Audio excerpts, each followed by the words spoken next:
Hello everyone, this is Mark from Red Duchess Farm. Just thought I'd bring you a little video this evening on some of the things that we're going to have going on the farm over the summer.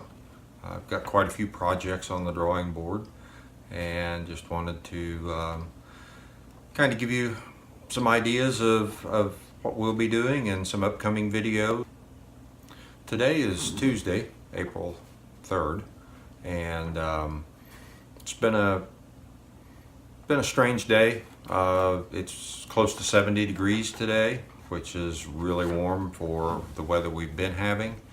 Wind gusts to 40 miles an hour, and then this evening the storm front started through, and there have been areas not that far away that have had some storm damage. At one point in time we were under a tornado watch, and they had rotation in the clouds about 15 miles or less away, headed right our direction. Fortunately that fizzled out, and but in some of the surrounding counties, the Illinois State Police have asked people in Williamson County not to get out and sightsee looking at the damage. And down in Kentucky, I know that, which is only about 25 miles away, I know there were some rotation and some clouds there, so they were concerned, and I have not heard any reports from down there as far as damage at this time. But we need to keep all those folks in our prayers, and just pray that everyone is safe and that everything will be okay. Anyway, on to some of the things going on the farm this summer. We will probably have some videos finishing up some of the final touches on the greenhouse. It is functional, but there's still some gas lines and furnace needs set, and gable ends need finished, and ventilation doors along the bottom need finished. So there's a good bit of just minor things that need done to finish up the greenhouses. Another thing that we need to do is our water system here is rain catchment off of our pole barn, and that's the water we use for the house. There are 2 ponds here on the farm, and we use water from one of them to water all the animals and for the greenhouse, and water any garden watering and that sort of thing that we need to do. And we have been doing that with a gas-powered pump setting down at the pond, and we have all of the water lines and all of the electric lines on hand to lay water lines and lay electric lines to all the barns and put self-draining spigots in. And it's just a matter of catching the ground dry enough, because it's a mud hole around here right now, to go rent a trencher and get those water lines trenched in. So that's another several day project that we've got coming up this summer. We've got quite a bit of fence work that we want to get done. Jamie wants to get some corner posts and gates and things properly set out around the alpaca pens. And garden area, we have 7-foot electric fence around the garden area, and I would like to go with something a little more permanent. It takes that to try to keep the deer out. It's not 100% successful, but it does a decent job. So we would like to get permanent fencing around the garden area, and we will be expanding the gardening area. Last week I went and looked at and bought an Allis-Chalmers 66 all-crop pull-type combine, and so I have not found any copyright-free photos that I can put up to show you a photo of it. So you can go Google Allis-Chalmers 66 all-crop combine if you would like to see. It cuts about a 5.5-foot swath. I can pull it with our little tractor, and that gives us a lot more options. We raise a lot of dried beans. I should be able to thrash the dried beans with the combine. It will give us the ability to grow. I've been wanting to grow emmer wheat or some ancient wheat, it will give us the ability to do that. I've even looked at dryland rice. I think that would be something neat to do.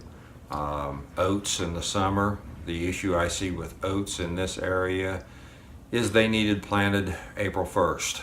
And so many years on April 1st, we have nothing but mud.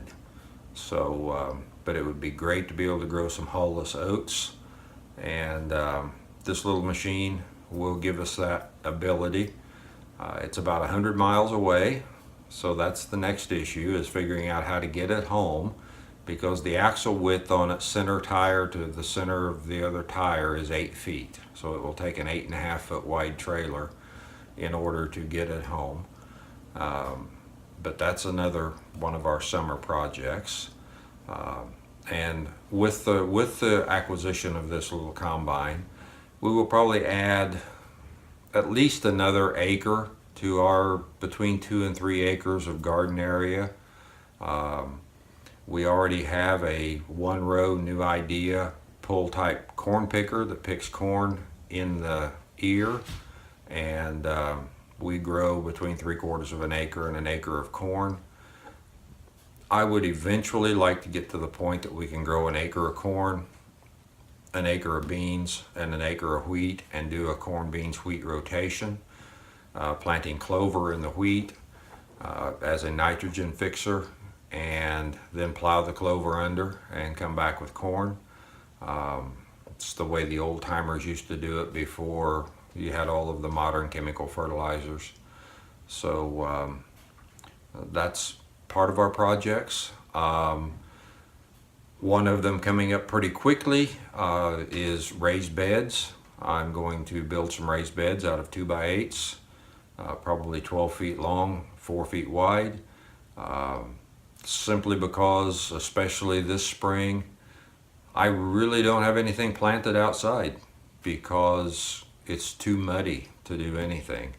And if I had some raised beds, I could put some PVC hoops over the beds, cover it with poly if I need to, and I could be planting the first of March probably, as far as getting out broccoli, cauliflower, cabbage, radishes, lettuce, onions, that sort of thing.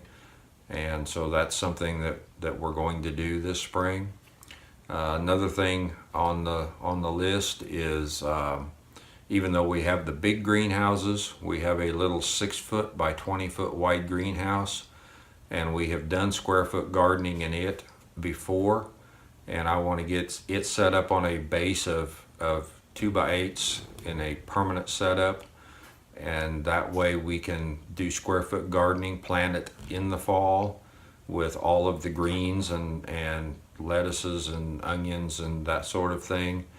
And if you plant it mid to late fall to where that stuff gets some good growth on it before real cold weather gets here, then that provides us with all the salad greens that we need all winter. They don't grow a lot through the winter, but it's basically there for us to use. And then when it starts warming up in the spring, all that stuff really starts growing at that point.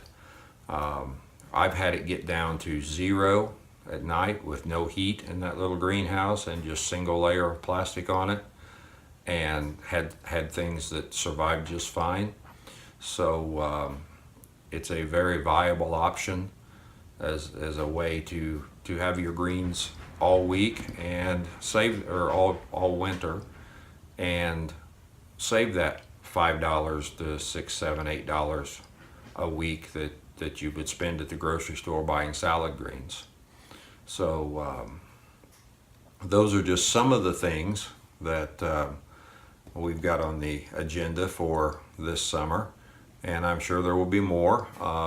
There are things like it would be really nice to have a woodshed. We don't have, and it would be nice to get one of those built. And it would be nice to have a machinery shed. We have a 36 by 45 pole barn that is pretty full at this point, and we will definitely have to clean out a spot for the little combine to go in. And it would be a very good thing if we came up with some sort of a building to keep all of this equipment in. So that's something else we may be looking at. These are some of the things that we've got on our list this summer that we would like to get done around the farm. And we'd like to invite all of you to come along with us and follow us as we go through this journey of trying to get the homestead the way that we'd like to have the homestead be. If you like our videos, please subscribe and click that little bell so you get notifications when we put up new content. Thanks for joining us at Red Duchess Farm. Have a great day.